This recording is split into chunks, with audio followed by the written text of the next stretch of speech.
findings that Michelson and Morley could not explain if there was no ether.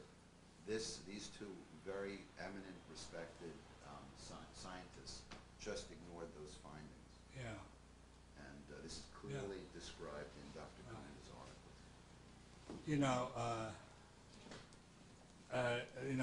The discussion about steady state or it's expanding all the time, and the Big Bang, it fits into the expansion and contraction of foregone energy so neatly. The universe, obviously, eons of time. You're getting all these black holes, which is a contraction. Probably eons of time, the whole universe, our universe, but they talk about eons of universes. They're going to contract, and then the density gets like, and it'll expand again. Pulsation, the basic function of And Einstein said, we're off the subject I was talking, that our existence is just a chance matter, chance way of molecules and atoms getting together, and mass is formed, we're formed, and it's just a chance matter, and that someday we'll all be sitting here again. No, we're not someday. We all are sitting here again. We all are sitting here again. We were We here. are, we were all, I mean, that's the key to Yeah. Just the phenomenology, earthquakes, to what they relativity call theory. the shifting plates, isn't that a manifestation? Well, that's of more that? of a mechanical thing, I would Isn't imagine. that- But isn't it expansion and contraction? it could be some sort of a reaction to the energy ocean. I don't know. It's a good question. What would you want? Do you think that there's a profound similarity between the relationship that Dr. Reich had with Dr. Freud at the end of their connection, and the same type of is it the same type of thing that occurred in the relationship between Einstein and Dr. Reich? In other words, this disavowal that came after acknowledgement. Is this like a syndrome that Dr. Reich went through? First with Dr. Freud. Well, then no, with Dr. Einstein. not a syndrome. I mean, it was just Dr. Reich coming up against the armored character who could only go so far with. Look, even among his students, me, the rest of us, everything would be nice. Dr. Reich would reach a certain point, then you wouldn't see him for a year, very rarely for a while. Then he'd advance to a new stage, like when he came out with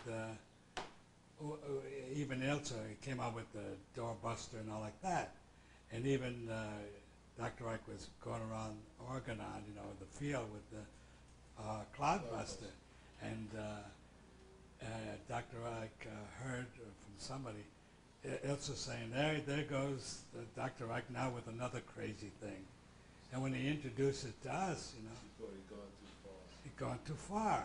And that's why many times he would make another step. He didn't want us to be around. He said, we just held him back, which is true. Now, if he had not gone to jail, God knows where he would have been. Oh, sure. The armored organism is afraid of change, afraid of the unknown. We always are. And, that's characterological. Even our own personal life, when we're in a terrible situation, in a relationship that's no good, and we're afraid of change. We say, we know what we got, but I'm not talking personally, we know what we got, but we don't know what we're going to get, so we constantly accepting the lesser two evils. And Dr. Ike, like when he first discovered the biomes, and he kept looking and looking at the biomes, and he let some of his assistants look at them, and they couldn't see him. They couldn't see what he was seeing. And after a while, he said, am I crazy? I know I see them. And finally, little by little, all the Rockness and Nick Wall and the rest of them got to see what he was seeing, and then it became old hat. Then Dr. Reich would move on to something else. Well, we like nice and clean, and don't dirty up the house. There's one thing in common that both Freud and Einstein were associates, or they were surrounded by people and followers who were afraid of any ideas like this would feed them an attitude. They would feed to Freud, they would feed to Einstein an attitude towards this. They would assume that people close to Freud were taking this to a Joseph Reich would reinforce any trepidations Freud had, and the same thing with Einstein. He would ask people, what do you think of this? And they would, give an opinion bit by bit. Yeah, but you would think so. But people, they just relax and accept what they've done. But you get that throughout the ages.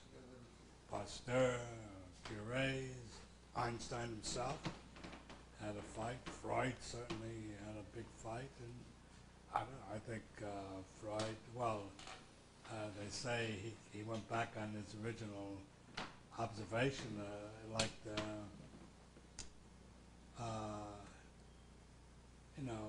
his abuse of. The actual sexual abuse. Yeah. Freud originally on the child abuse? First he thought it actually happened, right? Well, right. First he thought that hysteria was always an effect of a real sexual trauma. And then he thought more and more that in most cases the trauma was Biological. fantasy. A fantasy, yeah. But then even in, I think it was in 1909 when he wrote up the Wolfman case, he still emphasized that there are real traumas, that children really are abused, and one shouldn't assume necessarily. Yeah, but then Freud say it occurs to all young girls. At first, he thought every case of hysterical neurosis was the result of abuse. And in the Freud and Breuer book, a lot of those cases were traced back to a sexual abuse by older men. There was one case where it was a father. Freud disguised it as an uncle because but then he said it occurs in fantasy with every. He couldn't believe that every single child who came to him who reported sexual contact with an adult could have experienced that, knowing some of the people involved. Well, he couldn't believe that in Victorian society of the times that every single father or mother or whatever could be capable of. But the way I read it was he was afraid to publish it, that he would really be condemned by the. Oh, he did publish. No, he did publish it. I mean, but then he went back on it. Mason, yeah. whatever Masson. Mason claims that he knew the truth Right. of child sexual abuse. And He finally lost it. his case, Masson. Right, he suppressed the knowledge. I don't think, I haven't read Mason's book, but I don't think that's true. I think Freud, for whatever reasons of his own, really believed that these were universal fantasies. If you read the Fleece letters, which are the complete, they cover that period where the transition took place, the letters from Fleece, of Wilhelm Fleece, it's clear that Freud, there's no evidence that Freud sat down at one point and decided, well, I'm going to completely abandon one theory and replace it with the idea of hysterical fantasy or sexual fantasy. But what happens is he gradually convinces himself and builds a convincing argument to reverse the overall. And also, what played a key role, which is in the letter, I think, of September 1897 to Fleece, he talks about his self-analysis. Right. And he's discovered in the fall of 1897 his own Oedipus complex, and he had a phobic neurosis. He had a train phobia, and he knew he was a neurotic to a certain extent. And he would have had then to say that he was sexually abused himself by his own father, and he couldn't tolerate that idea. Yeah. And it probably wasn't true. Right. So Also, he had recourse to the idea that he might have sexual fantasies as an infant, and some of them involving his father. and consistent with this, it's a known Well, I just want to documented ask, fact that Fleece what's the was his present father. day interpretation of that? It's very controversial. Still? I mean, present-day psychoanalysis is based very much on the existence of infantile fantasies and their prolongation into adulthood. On the other hand, there's a growing body of literature that the so-called borderline cases, which we would call severe, cases of neurosis with masochistic, strong masochistic trends, that in those cases, in very large percentage, there is actual sexual abuse. But then there's a whole controversy about how you can verify that it actually took place. It's very controversial. I wonder if these criminal cases, where they use that in court, my childhood, I was abused. I wonder if they allow fantasy abuse. I think what's most intelligently written about it is Freud's own comments at the end of the Wolfman case. He had to decide, did the Wolfman really witness the primal scene, or was it a fantasy, Right. which all infants have?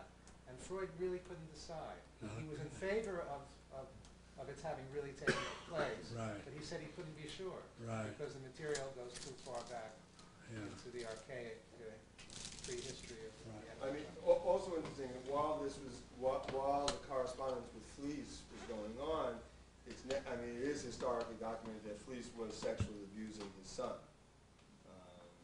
who became a prominent psychoanalyst himself. And there were a number of other problems that Fleece had in terms of his own family situation, and in a lot of Fleece's letters, there are clear encouragements. What was the actual abuse to Fleece and his son? He was sexually, according to, What? he was manipulating the genitals, and there was sexual contact, according to the son, and other cooperation of family members. What, did the son, did he feel he was abused at the time? Well, in terms of his Or later did he- writings about it, he Or felt did he was. enjoy it? Well, I have to ask him. Because you have to, Yeah, right. I've had patients, where they said they were abused. I said, well, do you remember it? Yeah. But what's And did you enjoy it at the time? Yeah, it was very pleasant. what's interesting is that Fleece, in Fleece's letters, there's a very strong desire to encourage Freud to move more towards the abandonment of the actual seduction theory. Okay. Should we? It's actually getting to now. It's too late now.